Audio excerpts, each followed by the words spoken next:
प्रिय माताओं और बहनों, नमस्कार। स्वागत आपका हमारी चैनल पत्ते के पाठ में। आज हम आपके लिए लेकर आए हैं बेया पांचे की कहानी।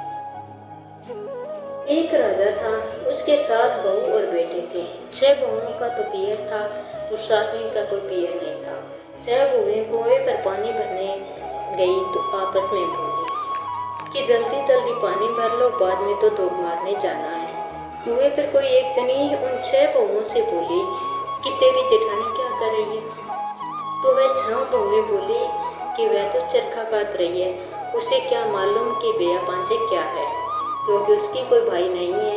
यह सारी बातें एक सर्प सुनकर उन 6 बहुओं के पीछे पीछे चल पड़ा। घर में आकर सर्प ने आदमी का रूप लेकर 7वीं बहू से कहा, बहन राम राम। वह कहने लगे कि मेरे तो कोई भाई नहीं था, तुम भाई कहाँ से आ गया? भाई बोला, बहन तेरी शादी के बाद मेरा जन्म हुआ था, इसलिए तुम मुझे नहीं जानती।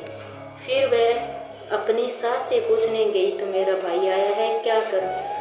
तब सास कहने लगी कि तेल से चूल्हा लेप और तेल में ही चावल चढ़ा। ऐसा करने पर न तो चूल्हा सूखा नहीं चावल पके। फिर पड़ोसन से पूछने गई, पड़ोसन के बताने पर मिट्टी से चूल्हा लेप कर पानी में चावल चढ़ाए। दाल चावल बनाकर घी बोरा मिलाकर उसने अपने भाई को जिमाया। जीमने के बाद भाई बोला, बहन मैं तुझे घर ले जाने आया हूँ। बहन को साथ लेकर जब भाई जंगल में जाकर बहन से बोला कि मैं सर्प बनूंगा और तुम डरना नहीं, मेरी पूंछ पकड़ कर बाबी के अंदर मेरे पीछे पीछे आ। बाबी में पहुंचने के बाद भाई बहन बोलने लगे, हमारी बहन आई है। भाभी बोली, हमारी ननद आई है। भतीजे बोले, हमारी बुआ आई है। माँ हर रोज अपने बच्चों को घंटी बजाकर बुलाती और उनके आने पर उन्हें दूध पिलाती थी और वह देखती रहती थी।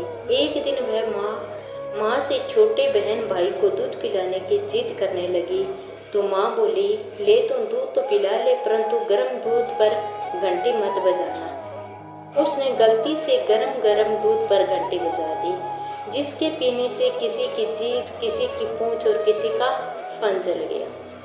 तब सब गुस्से में बोले कि इसने हमें जलाया है, अब हम इसे खाएंगे। यह सुनकर माँ बोली, इससे गलती हो गई है, मैं इसकी तरफ से माफ़ी मांगती हूँ और इसको छोड़ दो। उसकी भाभी से लड़का हुआ तो भाभी बोले, मांगो ननद तुम्हें क्या चाहिए? ननद के मांगने पर भाभी ने अपना 9 लखा हार ननद को दे दिया और कहा कि अगर तुम अपनी यह पहनोगी तो हार ही रहेगा और यदि कोई और पहनेगा तो उसके गले में सर्प बन जाएगा। राजा का लड़का उसे लेने आया। उसने भगवान से प्रार्थना की कि हे भगवान, उस भाभी में की जगह महल चुबारे बना दो। जब उन्हें वहाँ रहते 2.5 दिन हो गए तो राजा का लड़का पत्नी को लेकर जाने के लिए बोला। विदा करते समय उन्होंने उसे बहुत दास दासी, हाथी घोड़े, धन दौलत देकर विदा किया, परंतु जाते समय राजा का लड़का अपनी धोती भूल गया। वो रास्ते में याद आने पर लड़का पत्नी से बोला कि मैं अपनी धोती वापिस लेकर आता हूँ। तब पत्नी बोली कि उन्होंने हमें इतना सब कुछ विदाई में दे दिया, फिर भी अपनी पुरानी धोती लेने जाओगे तो मेरी भाभी क्या कहेगी?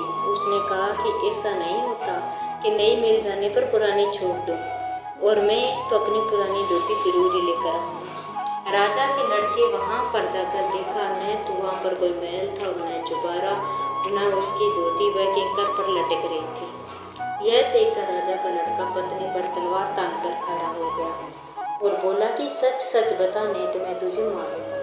तब पत्नी ने राजा के लड़के को बताया कि कुएं पर पड़ोसन देवरानी जेठानी बोली बोल रही थी कि बेया पांचे क्या जानूं, क्योंकि मेरे तो कोई पियर नहीं था। यह सब सर्प देवता सुन रहा था और वही मेरा धर्म भाई बना, और आपके आने की सुनकर मैंने तो भगवान से सिर्फ 2.5 दिन का पियर मांगा था।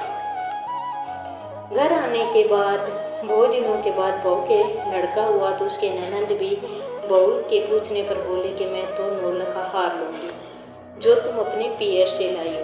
तो बहू बोली कि तुम और कुछ मांग लो, सब दे दूँगी, यह 9 लखा हार मैं नहीं दूँगी, मेरे 2.5 दिन के पियर से यह हार है। अगर मैं यह पहनने दूँगी तो सोने का रहेगा, और अगर आप पहनोगे तो यह सर्प बन जाएगा। तब ननंद बोली कि मैं तो यही लूँगी, यही हार, नहीं तो कुछ नहीं लूँगी। यह तब बहू ने हार ननंद को दे दिया। जब ननंद हार करने लगी तो यह सर्प बन गया। यह देखकर बहू बोली कि मैंने तो तुम्हें पहले ही बता दिया था कि यह मेरे 2.5 दिन के मांगे पीहर का हार है। और ननंद को पूरी आपबीती बताई। किस तरह यह यार ननंद बहू से बोली कि भाभी क्या सच में यह ब्याह पंचमी इतना सत्य है? विश्वास नहीं होता। तब बहू के ससुर राजा ने नगर में ढिंढोरा पिटवा दिया कि लगते सावन को पंचमी को सब कोई भी पांचे मनाए, ब्याह पांचे मनाए। चन्ने मोट भिगोए, किंकर के झाड़ में पिरोए और चन्ने मोट के धूप मारकर इन्हीं का बायना मीन से कहता कि सुनता कि उकारा बरता कि फिर विनायक बाबा की कहानी भी सुने, जैसे उनको आई वो सबको आए।